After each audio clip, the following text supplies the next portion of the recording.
కొంతమంది కామెడీ బాగుందని చెప్పి చెప్తున్నారు కదా మరి. అంటే కామెడీ అంటే నవ్వాలని మాకు తెలుసు. అలాంటి కామెడీ అయితే మేమైతే చూడలేదు. It's very silly comedy. We didn't like it at all.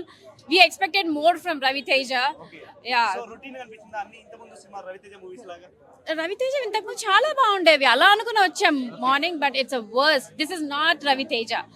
Yeah, ఆయన కాకుండా ఇంకెవరైనా చిన్న హీరోస్ ఎవరైనా చేసి ఉంటే probably it's a different one. But I'm so sorry Ravi Teja గారు, please do better movies. We're expecting more. లేకపోతే స్టోరీ బాగాలేదు, డైరెక్షన్ బాగాలేదు, సాంగ్స్ బాగాలేదు, సినిమా బాలేదు. అసలు ఏది బాగాలేదు. సాంగ్స్ అంత పాత songs. You should not touch the classics at all. మన రవితేజ యాక్టింగ్ అయితే ఓకే కదా, బానే ఉంటుంది.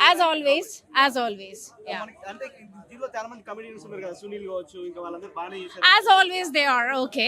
బట్ మెయిన్ వచ్చింది రవితేజ గారి కోసం. But he has to do justice to other movies. I think better గా సెలెక్ట్ చేసుకోవడం బెటర్. రవితేజ గారు, you have to pay for my parking ticket. మీ మూవీ చూడడానికి వచ్చాము, ఏదో మిస్ అయిపోతుందని కంగారుగా నా కార్ అక్కడ పార్క్ చేసి వెళ్ళాను. But it's waste of my parking ticket money నా.